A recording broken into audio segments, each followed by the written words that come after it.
For a long while, Rowan Kane had ignored every invitation his friend sent. Coffee after work, weekend barbecues, trivia nights. He always found an excuse. It wasn't that he disliked people. He was simply exhausted from trying to keep life from falling apart after his wife passed away. Between raising his young son, Owen, and holding on to a demanding project management job, he barely had enough energy left to fold laundry before bed. Then his friend finally stopped asking him to go out. Instead, she invited him to dinner. He didn't realize until he arrived that it was a blind date. If you believe in kindness and second chances, please like, comment, share, and subscribe to Kindness Corner 2.0. The restaurant sat on a quiet corner in Portland's Pearl District. The rain had stopped not long before, leaving the sidewalks shining beneath the streetlights. Rowan almost turned around after parking. He checked his phone twice, hoping Nora would text saying something had come up. Nothing. Inside, the warm smell of fresh bread and roasted garlic greeted him. Nora was already standing near the entrance, waving with the enthusiasm only she could manage after a long shift at the hospital. "You actually came. I almost didn't." "I know." Before Rowan could ask why only 3 chairs surrounded the table, another woman stood from her seat. "This is my sister, Mara." Mara wasn't dressed to impress anyone. A dark green sweater, simple earrings, hair tied loosely behind her shoulders. She looked just as uncomfortable as Rowan felt. "So," Rowan said, smiling awkwardly, "this wasn't just dinner." "No," Nora admitted, with absolutely no shame. "You both needed someone to push you out of the house." Rowan sighed. "I should have known." Nora laughed. "You'll thank me later." She excused herself almost immediately, claiming she had promised to meet another friend nearby, though Rowan suspected that friend didn't exist. Now it was just him and Mara. For a while, neither reached for the menu. Finally, Mara smiled first. "Want to know a secret?" "Please." "I almost canceled, too." That made Rowan laugh harder than he expected. The tension softened. Conversation came slowly but naturally. Mara restored historic buildings for a local architecture firm. She loved old bookstores, disliked loud restaurants, and admitted she still burned grilled cheese sandwiches despite following recipes exactly. Rowan confessed that his son thought frozen waffles counted as gourmet cooking whenever he added strawberries. She laughed, not politely, but genuinely. It had been a long time since someone laughed because of something Rowan said, instead of trying to make him feel better. The waiter brought water, then appetizers. For the first time in months, Rowan stopped checking the clock. Meanwhile, back at the office, life had been less peaceful. His department had been under pressure since the company merged with another regional construction group. Deadlines kept changing. Budgets shrank every week. At the center of all that pressure stood Celeste Harrow, vice president of operations, and technically Rowan's boss. She wasn't cruel. She simply expected perfection from people who barely had enough hours to finish ordinary work. Emails arrived before sunrise. Meetings appeared without warning. She remembered every missed detail but rarely noticed over time. Even so, Rowan respected her. She worked harder than anyone else. He just wished she remembered that everyone else had families waiting at home. Earlier that same day, Rowan had left work a little early. Not because he wanted to, because Owen's school counselor had called. His son had gotten into a fight. Not a serious one. Another boy had joked that mothers who died forgot their children. Owen punched him. Rowan spent a good stretch of the afternoon talking with teachers before calming his son enough to bring him home. He barely made it to dinner. He hadn't told Mara any of that yet. Instead, they talked about favorite parks, rainy weekends, movies that somehow became comfort traditions. Then Mara noticed something. "You keep looking toward the entrance." "I do. A little. Occupational habit." She smiled. "You expecting someone?" "No." He hesitated. "I guess I'm always expecting work." She understood that answer without asking another question. The waiter had just placed their entrees on the table when the front door opened. Rowan glanced up automatically. His stomach tightened. Walking into the restaurant was Celeste. She wore the same navy business suit she'd worn during the afternoon meeting, though the jacket now rested over one arm. Beside her walked another executive Rowan recognized from headquarters. Apparently, they had planned dinner after visiting a nearby client. Celeste scanned the room while speaking, then looked directly at Rowan. Recognition flashed across her face. She gave a polite nod. Rowan nodded back. He hoped that would be the end of it. It wasn't. The hostess stopped beside their table. I'm so sorry, she said quietly. We're unexpectedly full tonight. Would you mind if we temporarily seated these guests here until another table opens? It shouldn't be long. Rowan froze. Mara looked surprised. Before either answered, Celeste spoke. If it's inconvenient, we'll wait.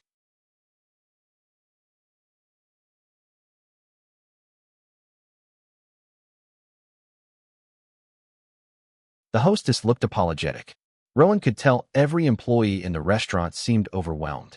Friday evenings often looked like controlled chaos. It's fine, Rowan finally said. There really isn't another option, Mara added kindly. Within moments, 2 more place settings appeared. Rowan suddenly found himself sharing a blind date with his boss. Nobody planned for that. The first few minutes were painfully quiet. Forks scraped plates. Glasses clinked. The executive beside Celeste talked mostly about a delayed flight. Mara focused on her meal. Rowan concentrated very hard on cutting his salmon into unnecessarily small pieces. Finally, Celeste broke the silence. I wasn't aware you knew this restaurant. I don't, Rowan admitted. My friend arranged dinner. A surprise? You could say that. Mara smiled. It was definitely a surprise.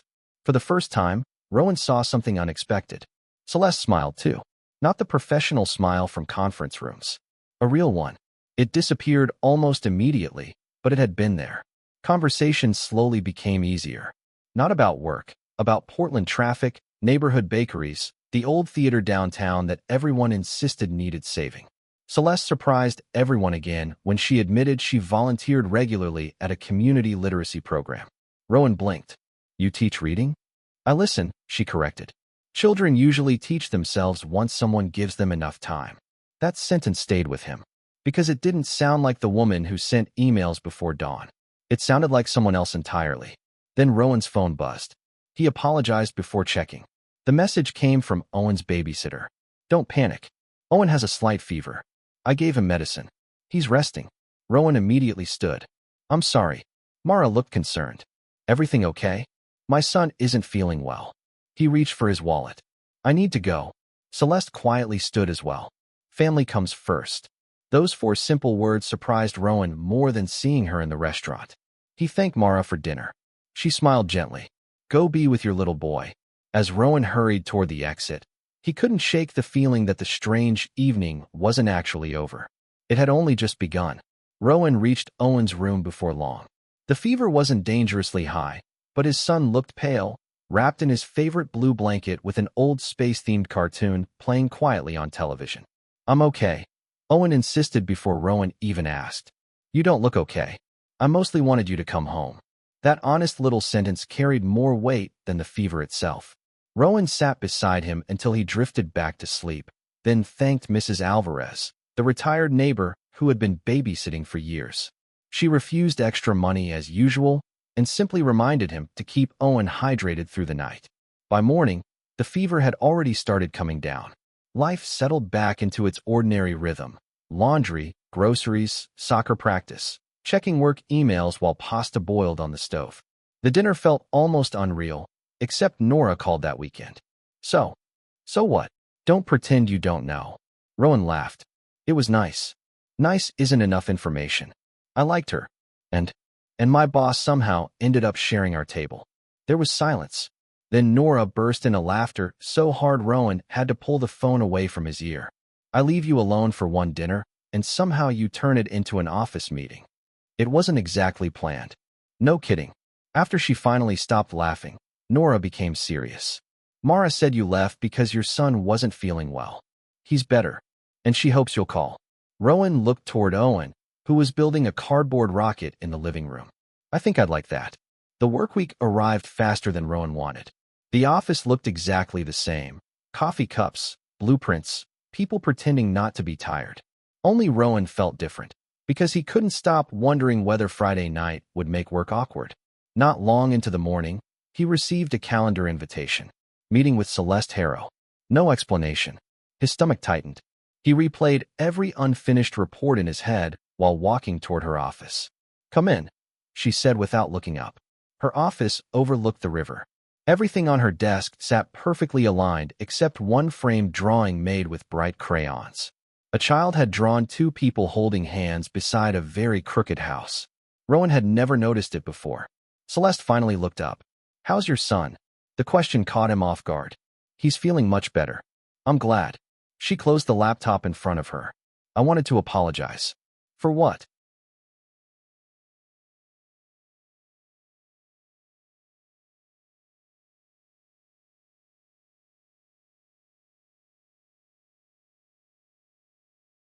"I realized something Friday."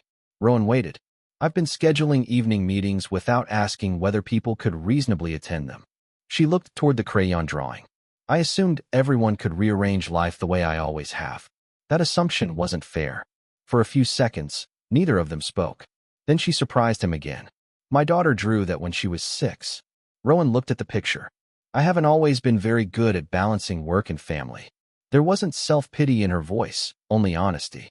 "I missed birthdays, school concerts, one middle school science fair, because I thought a client presentation couldn't wait." She smiled faintly. "The presentation has been forgotten. The science fair hasn't." Rowan didn't know what to say. She continued, "When you left Friday without apologizing for being a father first, it reminded me of choices I wish I'd made differently." That wasn't the conversation Rowan expected. Not even close. Instead of discussing deadlines, they spent a while reviewing schedules and identifying meetings that could become video calls or happen during regular office hours. It wasn't dramatic. No company policy changed overnight. No speeches. Just small, practical adjustments. The following weeks felt lighter. People still worked hard, but they no longer looked guilty for leaving on time to pick up children or care for aging parents.